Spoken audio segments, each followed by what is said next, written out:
İkinci test tapşırığına nəsə itirəyim. Cümlələrin birində uzlaşma əlaqəsinin olub-olmadığını əminliklə demək olmur.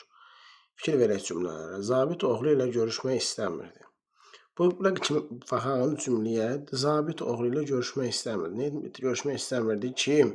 Zabit. Kimi ilə? Oğlu ilə. Bir də var ki, zabit oğlu ilə görüşmək istəmirdi. Hansı oğlu ilə? Zabit sözü burada mübtəda yox. Təyin kimi nəzərdə tuta bilər. Amma cümlənin ikinci hissəsinə baxanda görürük ki, bunu ancaq mən bilirdim. Nə edirdim? Bilirdim ki, mən. Bu da zabit mübtəda olsa da olmasa da, zaten cümlənin ikinci hissəsində uzlaşma əlaqəsi var. Ona görə A variantını çıxarıq. Hər kəs qaçanda mübarizəni tək davam etdirəcəyəm. Nə edəcəm? Davam etdirəcəyəm. Burada baxırıq ki, mübtəda yoxdur. Nə vaxt, nə zaman davam etdirəcəyəm? Hər kəs qaçanda.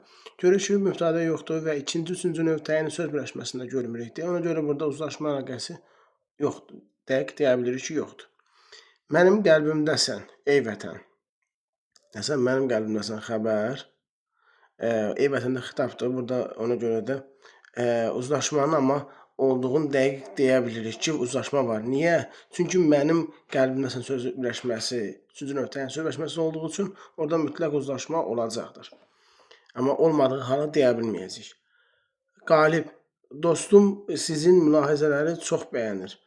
Burada baxırıq ki, nə edir? Bəyənir kim? Dostum. Mütləq burada mübtəda var deyə.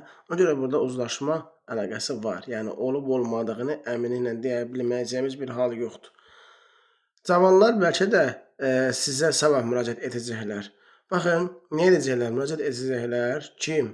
Cavanlar. Mübtəda kimi nəzərdə tuta bilərik.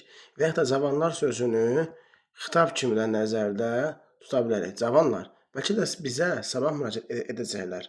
Deməli, E variantından fikir verəndə görürük ki, cavanlar ifadəsi yerinə görə həm mübtəda, həm də xitab kimi mövqedə çıxış etdiyi üçün ona görə orada uzlaşma əlaqəsinin olub-olmadığını dəqiq deyə bilmirik.